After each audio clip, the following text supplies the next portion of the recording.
नमस्कार मित्रों, आज हम एग्रीकल्चर सुपरवाइज़र के लिए हिंदी की क्लास प्रारंभ कर रहे हैं। देखिए, यह पाठ्यक्रम संधि, समास, उपसर्ग, प्रत्यय। संधि में संधि करवाई जाएगी, दो संधि विच्छेद युक्त पद होंगे जिनकी हमें संधि करनी होगी, या फिर संधि युक्त पद का संधि विच्छेद करना होगा। इसी प्रकार से समास में सामासिक पद का समास विग्रह करना होगा, या फिर समास विग्रह किए हुए पद का सामासिक पद में परिवर्तन करना होगा। उपसर्ग प्रत्यय में किसी भी शब्द से उपसर्ग व प्रत्ययों को अलग करवाया जाएगा। वाक्यांश के लिए एक सार्थक शब्द, वो कुछ इस प्रकार से दिया जाएगा,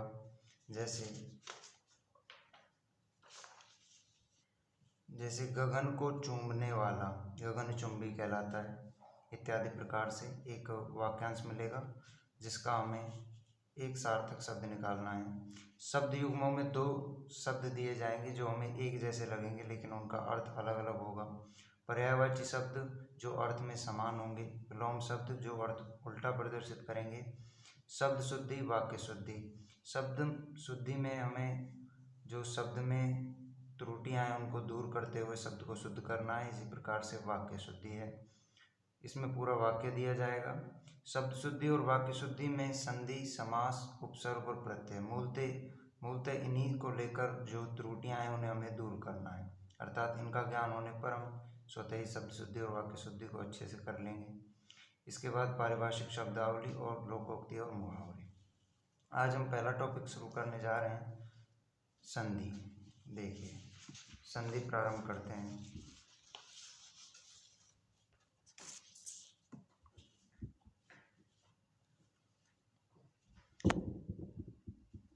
संधि का शाब्दिक अर्थ होता है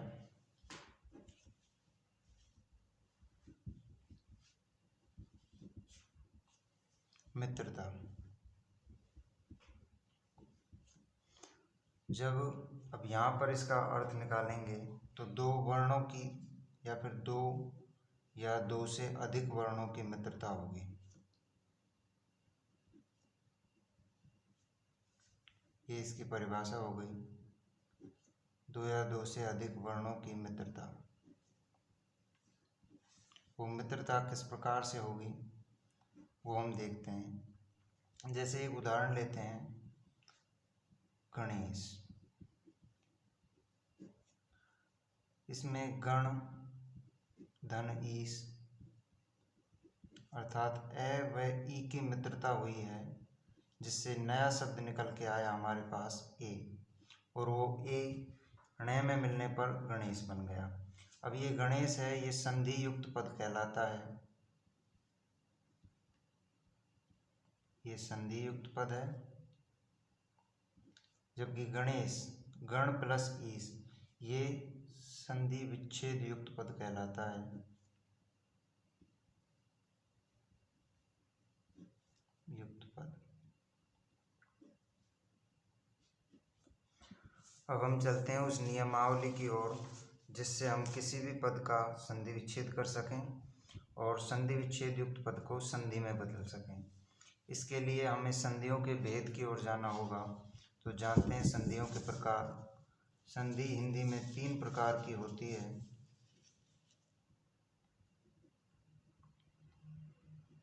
आप परिचित होंगे इससे। स्वर संधि,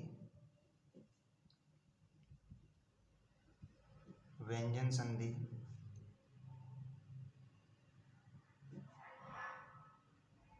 और विसर्ग संधि।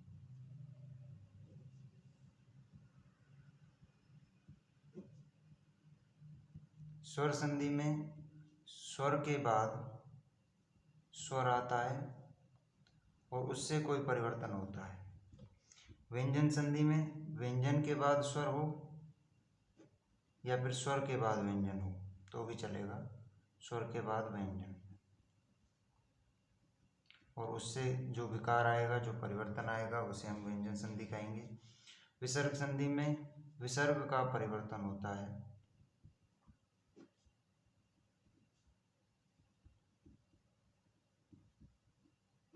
और विसर्ग का परिवर्तन किससे होता है इसे हम विसर्ग संधि में देख लेंगे।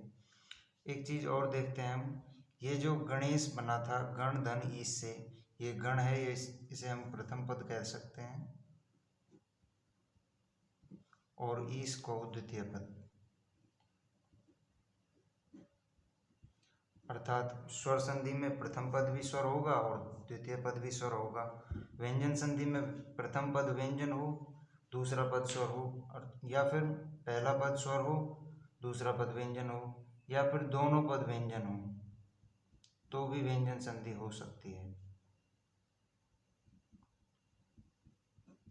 इस प्रकार से हम तीनों संधियों के बारे में एक एक करके जानेंगे, और दो संधि युक्त पदों से किस प्रकार से संधि की जाती है, अथवा संधि युक्त पद से किस प्रकार से दो संधि विच्छेद युक्त पद निकालेंगे, उसके बारे में देखते हैं। काफ़ी एग्जाम्पल्स भी देखेंगे हम। सबसे पहले हम जानते हैं स्वर संधि। स्वर संधि, स्वर के बाद स्वर आता है और उससे कोई परिवर्तन होता है। इसके प्रकारों की ओर जाते हैं हम सीधा। परिभाषा से कोई प्रश्न आज तक बना नहीं है, किसी भी एग्ज़ाम में, कॉम्पिटिटिव एग्ज़ाम में परिभाषा नहीं पूछी जाती। हम प्रकारों की ओर चलते हैं। पहला प्रकार है दीर्घ संधि, अथवा दीर्घ स्वर संधि भी कह देंगे। इसमें देखिए, दीर्घ का अर्थ होता है बड़ा। देखिए, दीर्घ का शाब्दिक अर्थ होता है बड़ा, अर्थात इसमें वर्ण बड़ा हो जाता है। जैसे ए या आ के बाद, ये प्रथम पद के रूप में आएगा। अभी हमने बात की थी प्रथम पद के बारे में।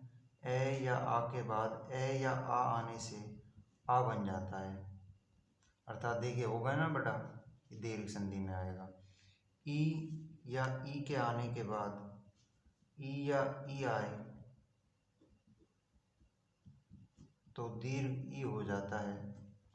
इसी प्रकार से ऊ व ऊ के आने के बाद ऊ या ऊ आए तो दीर्घ ऊ हो जाता है।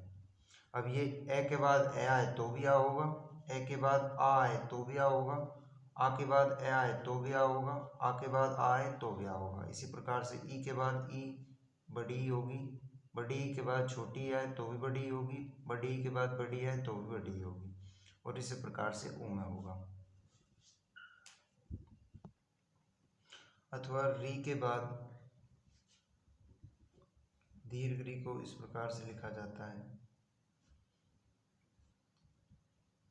लघु री या फिर दीर्घ री आए तो भी दीर्घ री हो जाता है।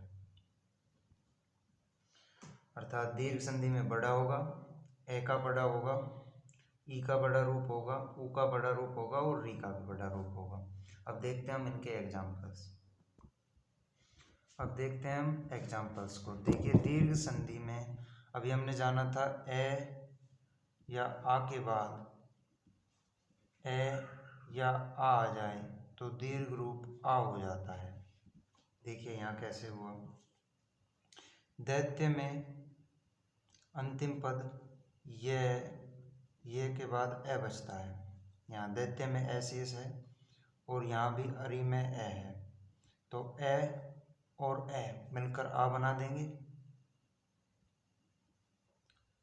तो ये आ बन गया।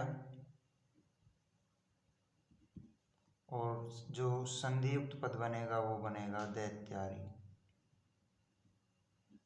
आ ये में जुड़ेगा तो दैत्यारी बन जाएगा। इसी प्रकार से मिष्ट में टे में ए शेष है और यहाँ ए है तो ये मिष्टान बनेगा। देवालय में देव में व में ए शेष है और उसके बाद आ है। देखिए, ए के बाद आए तो भी आई बनेगा, इसीलिए ये देवालय बनेगा। राम अवतार, राम धन अवतार, में ए शेष है और ए है, ए के बाद ए आए तो आ बनेगा, तो ये बन जाएगा रामावतार। देखिए, सब में दीर्घ रूप है। यहाँ आर दैत्यारी में ये में आ है, मिष्टान में टे में आ है, देवालय में वे में आ है, रामावतार में आ है। धर्म अधर्म, इससे बनेगा धर्म में ए शेष है, अधर्म में ए और ए मिलकर आ बनाएंगे, तो ये बन गया धर्माधर्म। देखिए कुछ शब्दों के अर्थ भी जानते हैं। दैत्य का अर्थ होता है दानव या राक्षस। अरि का शाब्दिक अर्थ होता है शत्रु, अर्थात जो राक्षसों का शत्रु है उसे दैत्यारी कहेंगे, अर्थात इसका अर्थ निकला देवता। ये पर्यायवाची में भी काम में आएंगे इसी प्रकार से कि दैत्यारी का पर्यायवाची देवता है। और समास और सामासिक विग्रह हम जब करेंगे तो वहाँ भी ये काम में आएंगे। इसी प्रकार से देखिए मिष्ट अन्न। मिष्ट का अर्थ होता है शाब्दिक मीठा, अन्न का अर्थ होता है अनाज, अर्थात जो अनाज मीठा है उसे मिष्टान्न कहा जाएगा। इसी प्रकार से देखिए देवालय। देव धन आलय। देव का अर्थ देवता से है, आलय का अर्थ होता है घर से, अर्थात जो देवताओं का घर है उसे देवालय कहा जाता है। राम अवतार। अवतार का अर्थ होता है स्वरूप या रूप। राम का स्वरूप है जो, वो राम अवतार कहलाएगा। धर्म धन अधर्म। धर्म और अधर्म धर्माधर्म कहलाएगा।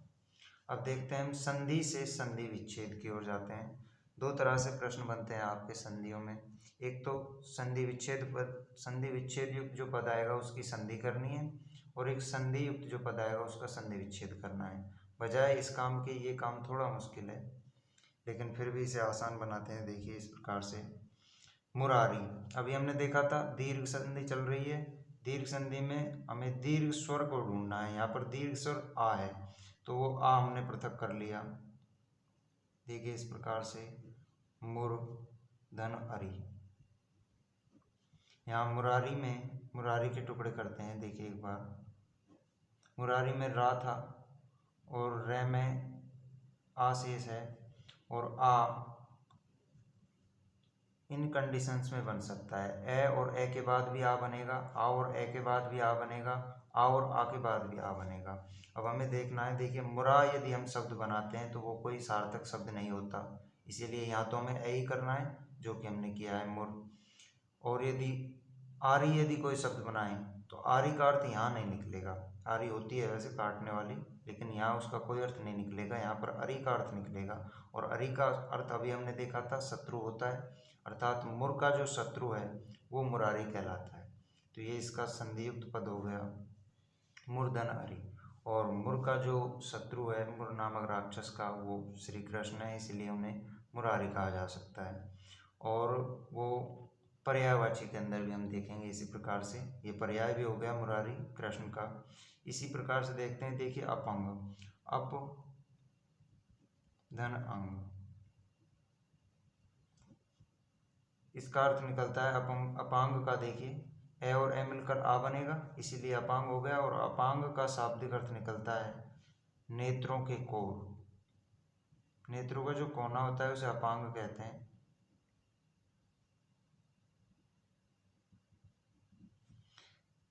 इसके बाद देखिए द्रोणाचार्य। इसमें द्रोण है धन आचार्य।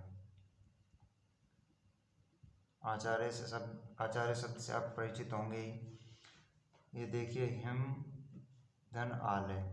आलय का अर्थ घर होता है, हिम का शाब्दिक अर्थ होता है बर्फ।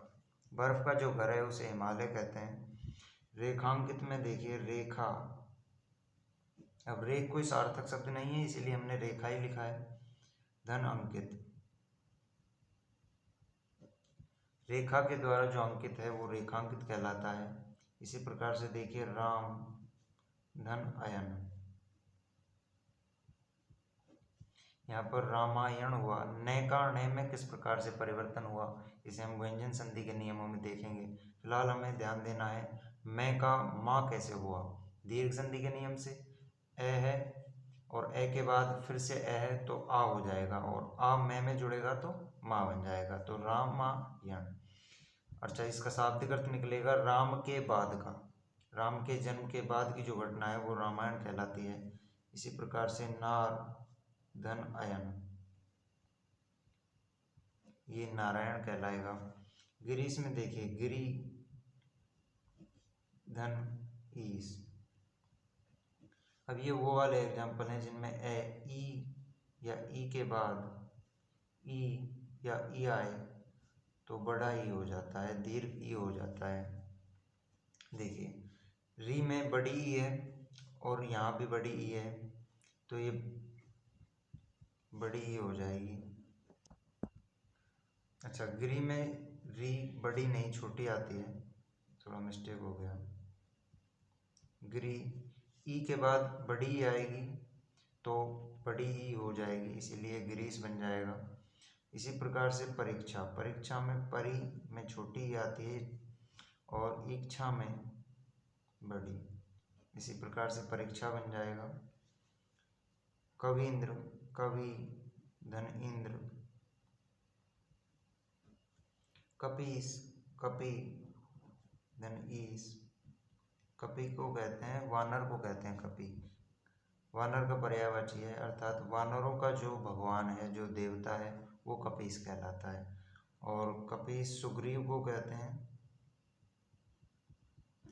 या फिर हनुमान को भी कहते हैं। इसी प्रकार से देखिए रजनीश में रजनी धन ईश। रजनी का अर्थ होता है रात, और रात का जो भगवान है वो है चंद्रमा, तो रजनीश चंद्रमा को कहेंगे। और संधि की बात करें तो देखिए बड़ी ई के बाद बड़ी ई आएगी तो बड़ी ई होनी है, इसीलिए बड़ी ई की हमने और रजनीश बन गया। अब देखते हैं ऊ वाले उदाहरण। ऊ लघु या दीर्घ के बाद लघु या दीर्घ ऊ होने पर दीर्घ ऊ हो जाता है। देखिए वधूत्सव में वधु धन उत्सव। बड़े ऊ के बाद छोटा ऊ आने पर बड़ा ऊ हो जाता है, और वही हमने किया है। देखिए वधूत्सव, द में बड़ा ऊ है, यहाँ द में बड़ा ऊ है और छोटा ऊ है, तो बड़े ऊ और छोटे ऊ के बाद बड़ा ऊ बन गया वधूत्सव। इसी प्रकार से चमू धन उत्साह। चमू बोलते हैं सेना को, और सेना का जो उत्साह होता है, जो जोश होता है सेना का, उसे चमू उत्साह कहा जाता है। इसी प्रकार से देखिए सूक्ति में सु धन उक्ति। सु अर्थात अच्छी, उक्ति यानी कहा हुआ, जो अच्छी तरह से कहा हुआ होता है उसे सूक्ति कहा जाता है। इसी प्रकार से देखिए पितृण, ये री लघु या दीर्घ होने पर, इसके बाद लघु या दीर्घ री आने पर उसका दीर्घ री हो जाता है। ये वाला एग्जाम्पल है। पितृ धन ऋण, पितृ का जो ऋण होता है उसे पितृण कहा जाता है। इसी प्रकार से भात्रार्ध, इसी प्रकार से देखिए भ्रातृ, भाई का तत्सम रूप है भ्रातृ, प्लस रिद्धि, भ्रातृद्रि कहलाएगा। इसी प्रकार से देखिए नेक्स्ट चलते हैं हम अगली संधि की ओर। ये दीर्घ स्वर संधि के एग्जाम्पल्स थे। नेक्स्ट संधि की ओर चलते हैं हम। देखिए नेक्स्ट संधि देखते हैं हम। दूसरा है स्वर संधि का दूसरा प्रकार है गुण स्वर संधि।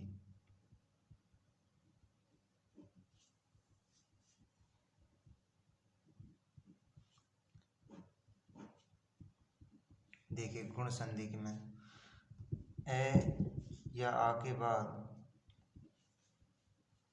ई या ई आए लघु या दीर्घ तो ए हो जाता है। पहली कंडीशन ये बनती है। दूसरी कंडीशन ये बनती है कि ए या आ के बाद ऊ या ऊ आए तो ओ हो जाता है।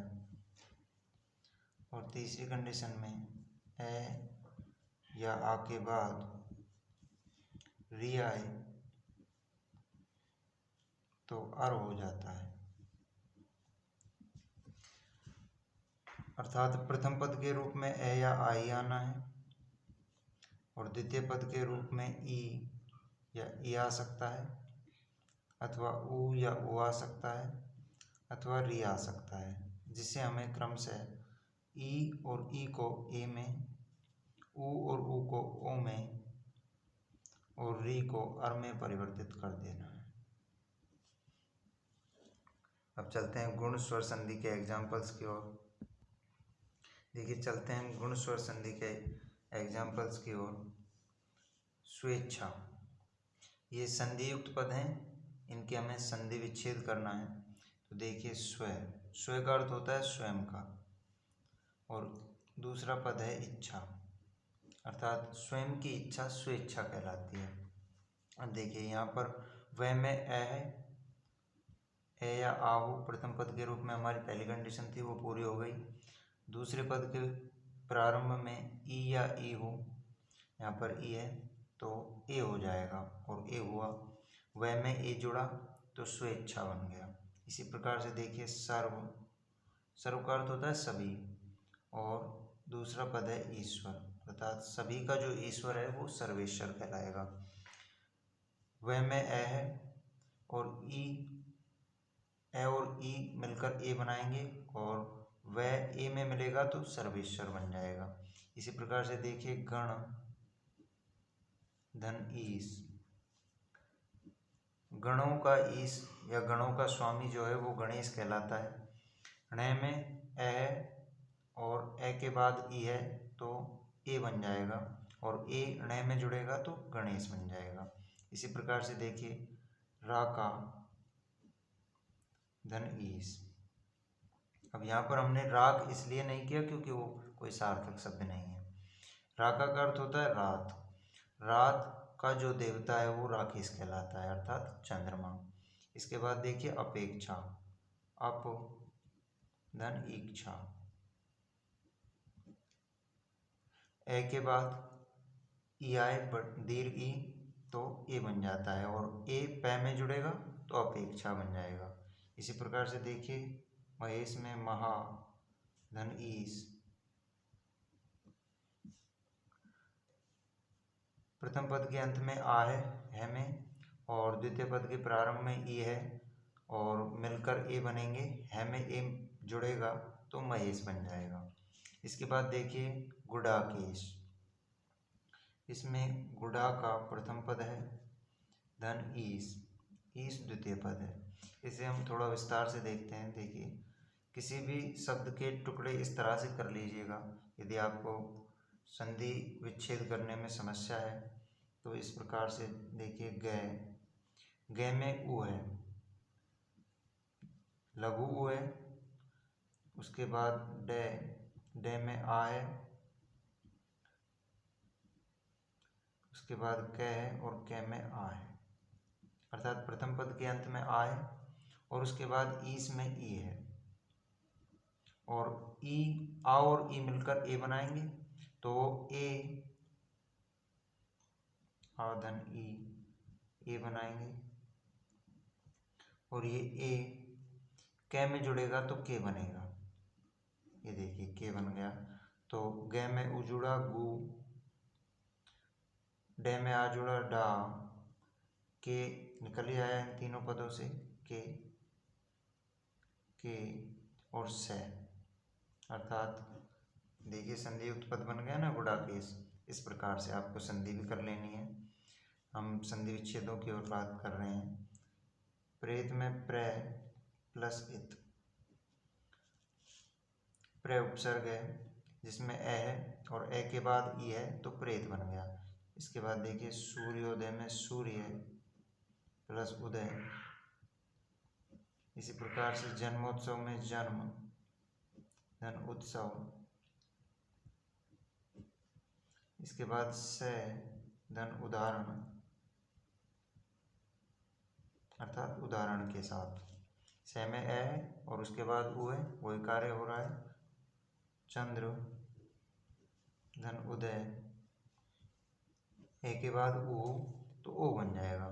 ये देखिए यहाँ से ए या आ के बाद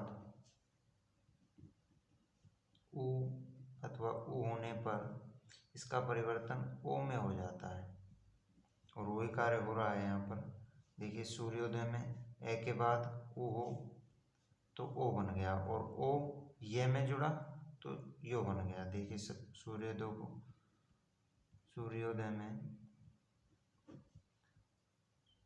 से धन ऊ, दीर्घ ऊ है, ये धन ओ। सूर्योदय से हम संधि विच्छेद की ओर चल रहे हैं, धन द। ओ ए और ऊ से मिलकर ओ बनता है, ये देखिए ऊपर नियम लिखा हुआ है। ये ए के बाद ओ हो तो ओ बनेगा, तो ओ को हमने ए और ऊ में तोड़ दिया, दो टुकड़ों में। से में ऊ जुड़ा, सु बन गया, और ये में ए जुड़ा, ये बन गया, सु बन गया। यहाँ पर रे है, सूर्य, ये आधा है, ओ जुड़ा, पूरा हुआ और बन गया सूर्यो और दे।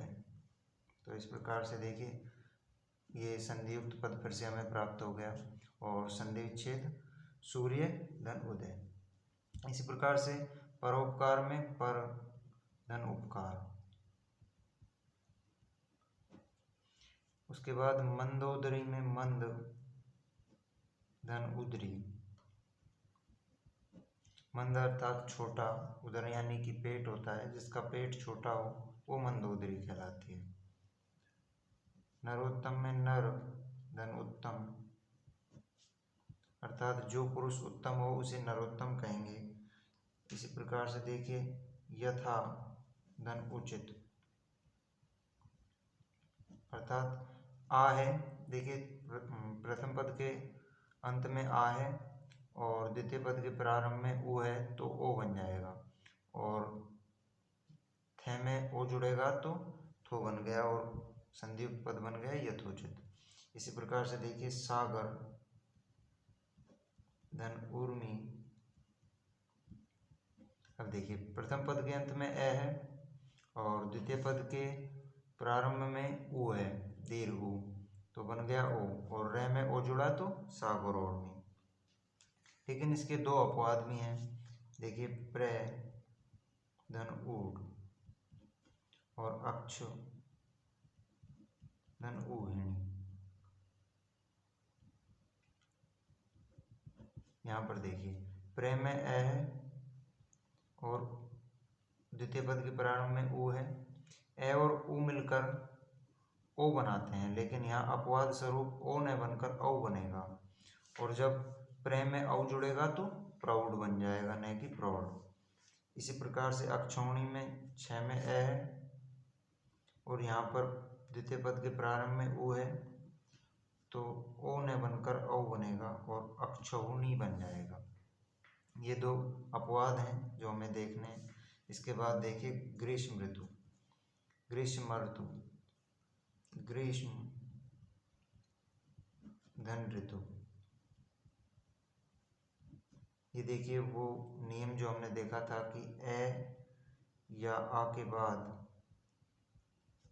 री आ जाए तो वो अर में परिवर्तित हो जाता है।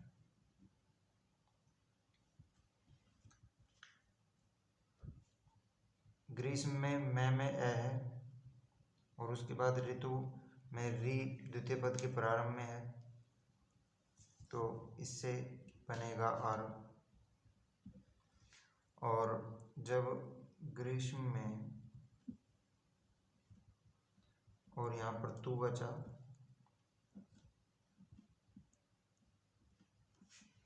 तो अर जुड़ा यहाँ मध्य में तो बन गया ग्रीष्म ऋतु। ये देखिए ग्रीष्म धन ऋतु से ग्रीष्म ऋतु बन गया। इसी प्रकार से देखिए उत्तम, उत्तमरण, उत्तम धन ऋण। इसी प्रकार से सामरचा में साम धन ऋचा, और सप्तर्षि में सप्त धन ऋषि, और राजर्षि में राजा धन ऋषि। अब देखिए एक एग्जाम्पल को हम थोड़ा विस्तार से देख लेते हैं। यहाँ पर भी देखिए राजर्षि को देख लेते हैं। राजा में द्वितीय पद के अंत में आ है और ऋषि में द्वितीय पद के प्रारंभ में री है। ए या आ के बाद री होने पर अर बनता है। ये क्लियर है। अब देखिए राज में से आर निकल जाएगा तो ये जय अधूरा रह जाएगा, आधा रह जाएगा, हलंत युक्त रह जाएगा, और यहाँ पर सी शेष रह जाएगा यदि री निकल जाएगा तो। और अर यदि हम जोड़ेंगे जय में तो जय पूरा बन जाएगा राज, और रे यहाँ पर ऊपर चला जाएगा और इससे पहले उच्चारित होगा, इसी प्रकार से बन जाएगा राजर्षि। ये गुण संधि के एग्जाम्पल्स हो गए हैं। नेक्स्ट संधि स्वर संधि के जो अन्य भेद हैं वो हम नेक्स्ट क्लास में देखेंगे। धन्यवाद। हाँ स्टूडेंट्स, आज हिंदी वाले सर की क्लास आपको अच्छी लगी हो तो लाइक सब्सक्राइब कर दें चैनल को, और जल्दी सर इन कोर्स को कंप्लीट कराने के बाद लाइव आपको क्वेश्चन कराने आएंगे। Thank you.